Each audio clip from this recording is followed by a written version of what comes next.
Now, the US president says that he is ready to impose sanctions on Russia in order to end the war in Ukraine, but only if NATO members agree to massive tariffs on China.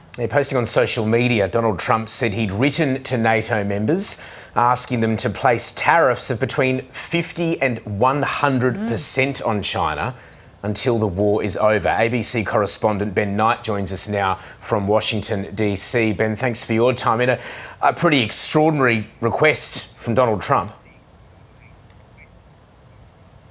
Yeah, it is, Tom. It dropped at just after 7 o'clock in the morning, Saturday morning, local time here in Washington. And the first thing that caught my eye was, here we have Donald Trump talking about sanctions on Russia, which is something that he has largely avoided talking about, or at least largely avoided committing to, despite pleas from his NATO partners to do so. And what he's essentially done here is say, look, I will impose sanctions on Russia, but it's got to be on these conditions. And we know he's certainly never been shy about prodding NATO to do things that he thinks it should do, mostly increase its defence spending. But in this case, it's very specific. He has said that all NATO countries need to stop buying Russian oil.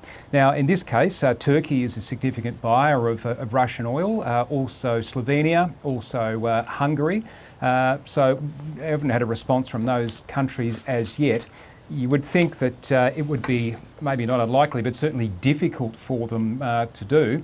But it's the other condition that I think is perhaps even more interesting and perhaps even more difficult for NATO countries to fulfil.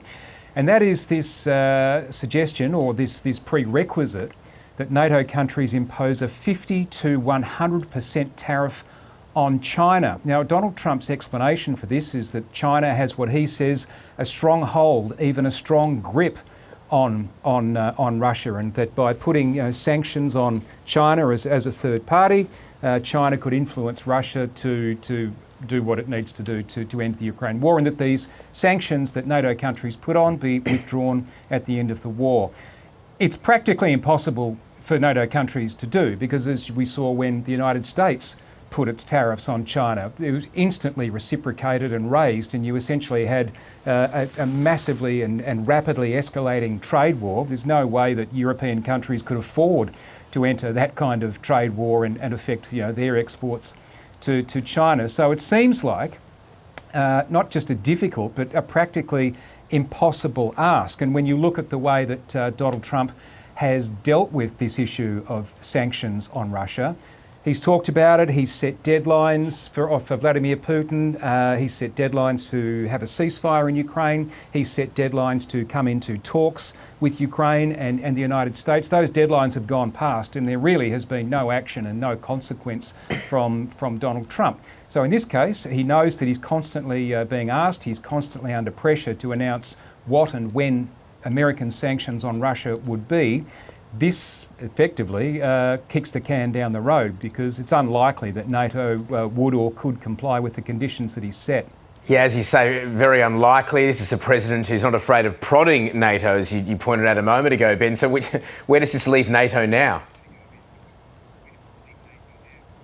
Well, it's a pretty tenuous time to be doing this. I mean, this week we saw 19 Russian drones enter Polish airspace, enter NATO airspace effectively, and you saw Poland request an Article 4 meeting for NATO partners to get together and talk about what went on. Donald Trump's not said a lot about it. His initial response was, well, it could have been a mistake. The Polish government has said it was absolutely not a mistake, and that's very much the view of NATO partners as well. That this is Vladimir Putin prodding the edges of NATO countries to see what NATO will do. Well, in this case, NATO countries have set up what they call Operation Eastern Sentry to shore up that eastern border, that eastern flank with Russia. So France has sent fighter jets, Germany has sent fighter jets, the UK has promised support, Denmark has also sent military assets. So NATO is taking its own action on its eastern border. The United States, as I say, largely absent from the conversation, but certainly from this military operation that NATO is undertaking. And here you have Donald Trump saying that he won't be putting sanctions on Russia until NATO meets these other prerequisites. So it's just another example of NATO and the United States being at odds, being separated, which of course is exactly what Vladimir Putin wants and has long wanted.